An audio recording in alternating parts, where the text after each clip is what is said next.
Menurut dokter, kalau Anda duduk sekitar setengah jam, untuk mau sehat diperkenankan untuk berdiri sejenak. Ya, apalagi cuma kemarin timu, apalagi kalau olahragawan saya kira tidak salah. Baik, Bismillahirrahmanirrahim. Assalamualaikum warahmatullahi wabarakatuh. Yang saya hormati para wakil ketua DPR, Pak Kadis, moderator dan para tokoh budayawan dan atau pemerhati budaya di Kecamatan Pelangi Barat sekitarnya, Nambung. Saya sebenarnya tidak layak menjadi speaker dalam perbincangan ini. Pertama, ini bahasa Indonesia saya itu belum pernah dapat 7 saat sekolah, selalu dapat 6 sedikit lebih. Yang kedua, saya memang agak asing dengan perbincangan kebudayaan karena sekolah saya ini kan cuma langsung ikut ujian SMP, langsung ujian SMA. Jadi sehingga saya tidak bisa hadir reuni kalau ada reuni SMA karena tidak ada teman saya. Bukan jawab pakai C. Tapi Anda bisa bayangkan kalau saya di sekolah normal, tidak normal saya masih bisa nunggu di sini.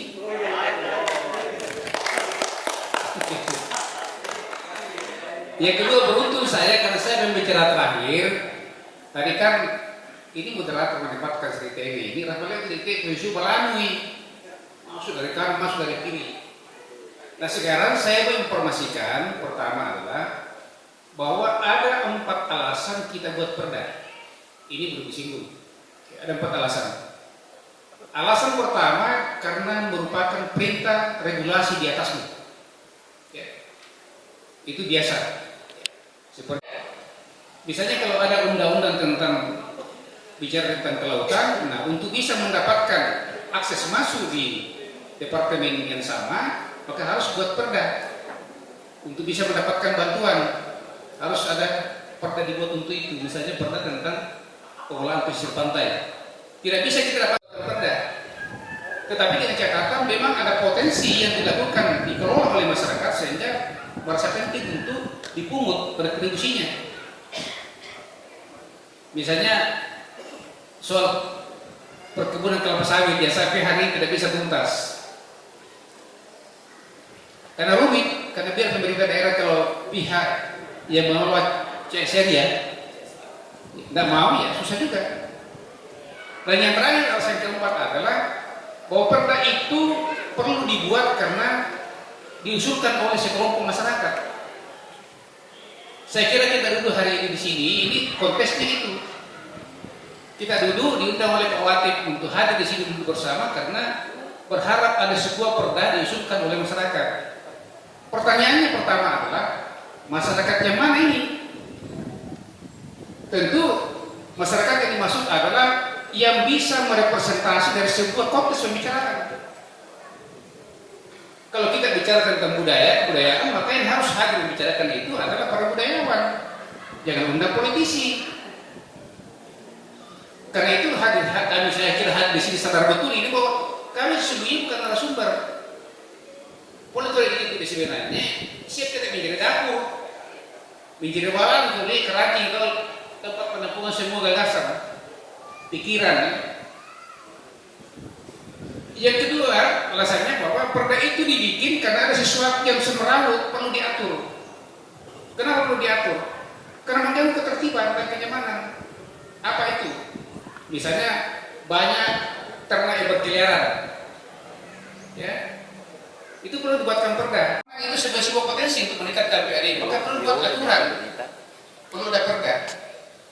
Jadi ada 4 alasan kita buat. Ini belum bicara konteksnya, ini baru dasarnya. Ya saya sampaikan karena saya punya posisi hari ini kan posisi sebagai bawang perda. Jadi sekali lagi bahwa hari ini kita bicara di sini karena ada pikiran, ada gagasan dari sekelompok orang, entah itu menjadi mediator, mediasi kepentingan budayawan, atau memang dia menjadi bagian dari komunitas budayawan, sehingga menganggap penting bahwa perlu ada perda yang mengatur untuk itu.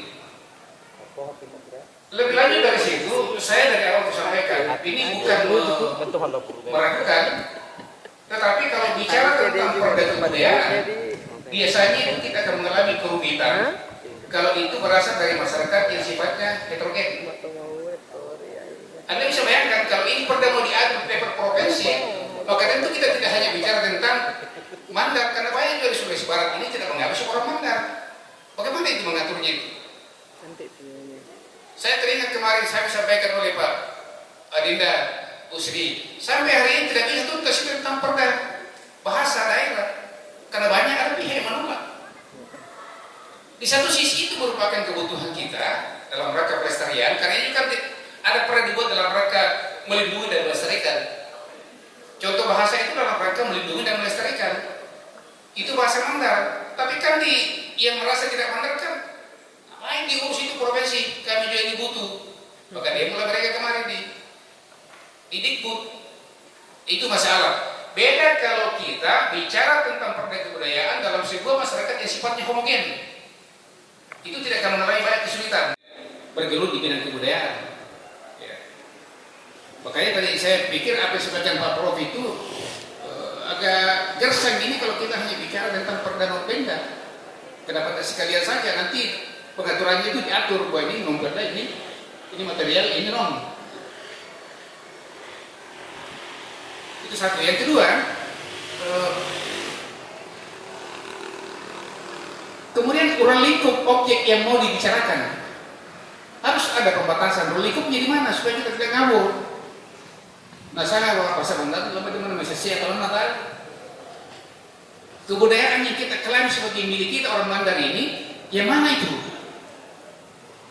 Yang dianggap perlu dilestarikan, perlu dilindungi kepunahannya supaya lebih berkembang lagi.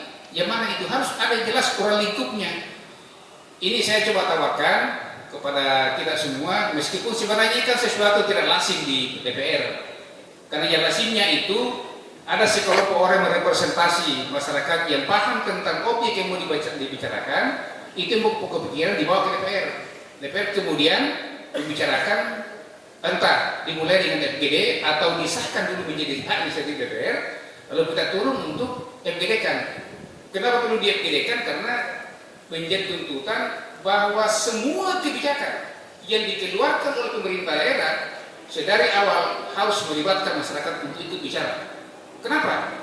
Apalagi kalau 11 perda. Kenapa?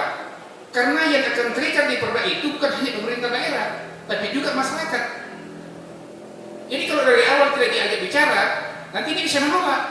Perda apa nih Pak? Kenapa tidak pernah kami diikutkan dalam sebuah pembicaraan? Nah, ini meskipun ini tidak lazim, tapi ini bagus. Dari awal kita mulai CV orang, CV sudah kami bicarakan, sehingga dari awal juga kita merasa bahwa saya bagian dari proses itu. Saya ada di sini dalam perda pendidikan yang kalau tidak salah itu mulai 2016 ya 2017 perda pendidikan.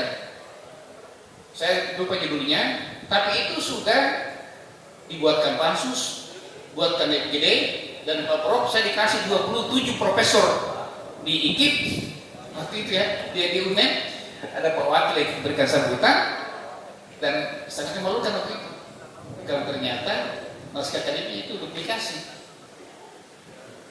Ketahuan gitu. Nah, dari pengalaman-pengalaman itulah sehingga ketika saya diberikan tugas sebagai ketua perda, maka saya coba identifikasi masalah. Tidak boleh lagi terulang hal-hal yang bisa mencederai kita, apalagi yang mempermalukan masyarakat Sulawesi Barat. Maka atas isi pimpinan, saya bilang tidak boleh lagi ada ramperda yang langsung terjun bebas. Harus diolah di bawah perda, entah internal bawah perda atau melibatkan pakar. Kan selama ini langsung terjun bebas, langsung bikin pansus. Ya untungnya nih Bapak pimpinan sekarang ini, apalagi Pak Koordinator Pak Rahim, paham betul bahwa ada 3 syarat untuk sebuah proses perda yang bagus. Pertama adalah harus ada syarat administrasi dipenuhi. Kenapa ini penting syarat administrasi? Bahwa semua jejak kita itu harus terekam, harus punya data kita, harus punya jejak, harus ada notulen yang menjadi catatan sejarah kita. Nah, saya selalu bilang sama teman-teman mengeluh sama Pak Rahim dan Pak Usman Pak Hari, Pak, nanti kita ini malu kalau ada orang penelitian S2 atau S3 atau S1 bicara tentang produk hukum dengan Sulawesi Barat, kita tidak punya jejak karena langsung terjun bebas. Nah, berkat dukungan mereka, beliau-beliau ini, kali ini bahwa perda ini semua proses perda itu harus terekam dalam sebuah jejak tertulis dan bahkan ada jejak digitalnya, sehingga nanti adik-adik yang mau selesai mau penelitian ada data. Akan ketahuan di situ siapa pernah bicara apa, siapa pernah di mana bicara apa, itu ketahuan. Nanti dia para peneliti yang ketahuan akan tahu bahwa oh DPR ini tidak pernah bicara. Ketahuan juga nanti itu anggota DPR tidak pernah bicara. Ya. Tapi saya tanya katanya mau kilo orang bisu. Ya.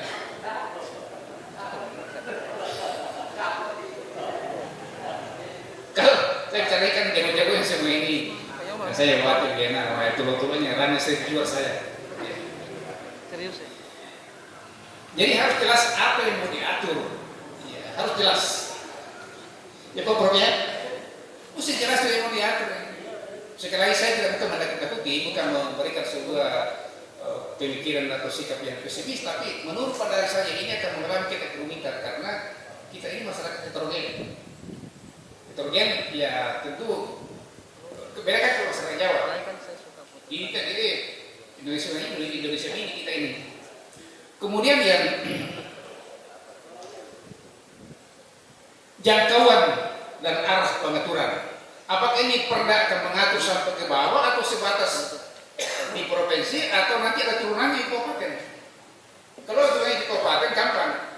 Kita nanti melalui pimpinan kita akan undang seluruh kawan perda yang ada di DPR kabupaten, kita lakukan rapat koordinasi untuk menyatukan pemahaman kita bersama tentang raperda yang mau dibahas. Kalau perlu dari awal kita libatkan mereka karena ada hal-hal yang mungkin akan diatur tingkat level kabupaten, ada yang sebatas di provinsi.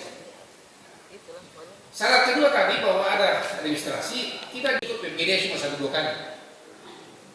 Mungkin akan lebih banyak PPD-nya. Dan tentu yang akan menjadi sumber adalah ya tahu itu dari dia. Dan karena ini ada proses, jadi syarat administrasi harus terekam. Kemudian ada proses dari mana ke mana, terus ujungnya di mana, itu. Dan yang terakhir, karena ini adalah lembaga politik, maka harus ada persetujuan dan pengakuan lembaga politik. Meskipun saya kadang-kadang mengeluh juga sama teman-teman pimpinan bahwa ya istilah saya sampai rahim masuk ke buat kamu. Artinya begini, sepintar-pintarnya anggota DPR, pengetahuan dan wawasannya bagus, tapi tidak boleh menjadi anggota DPR untuk urusan semua hal. Di sana kita ada tusis supaya kita fokus. Di sana ada taktik supaya kita tertib. Tapi itu tidak sangkutan sebetulnya masuk olehnya. Yesus di sini terparahin masuk oleh saya dan karena itu pondoknya laki-laki. Ini kan penyakit. Tapi ini kan mau dipandumi juga karena ya kalau di sana kan DPR juga ini kan ada orang masih dalam kerangka organisasi diri, ada yang sudah bosan di panggung, ada juga korupsi cari panggung, ya biasa kan. Ya. Tapi mau dia apa? Saya lihat beraya tadi orang pilih.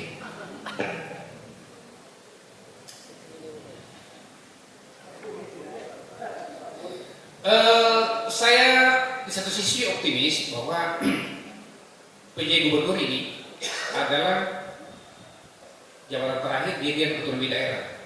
Dia yang menjadi komandan, memimpin tim untuk merombak atau menyempurnakan atau penyesuaian sejumlah rancangan peraturan daerah yang diminta untuk menyesuaikan pada Undang-Undang Omnibus Law. Ini dirjen kota pemimpinnya ini, dan dia pakar tentang pembuatan perda. Oleh karena itu, dari sisi ini saya kira kita perlu optimis hingga nanti pimpinan DPR akan memberi kebijakan ruang untuk bisa konsultasi beliau, karena pasti itu akan terjadi. Ya. Kemudian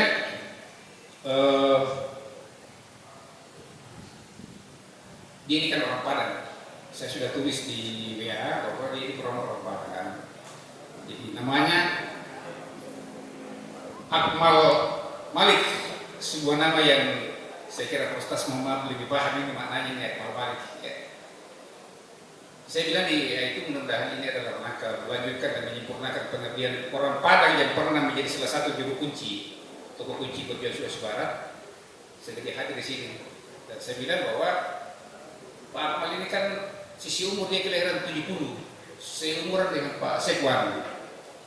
Artinya dia masih punya jatah kalau normal ASN itu berlebih 8 tahun lagi. Sehingga pikiran saya tidak mungkin beliau ini hadir di dalam untuk mengubur dirinya dari Sulawesi Barat. Dia pasti mau berprestasi. Karena dia masih punya peluang untuk mendapatkan jabatan yang bergengsi dibandingkan dengan sekedar pejabat gubernur.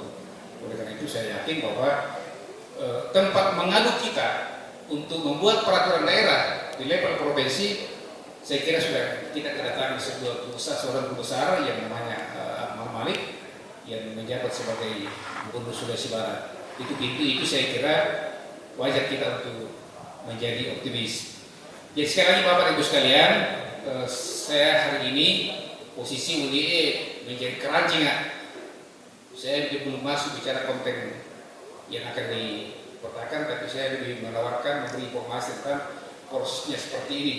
Membuat perda, kalau kita anggap penting ini, maka dari awal sudah harus kita sepakati jangkauan pengaturan itu sampai di mana.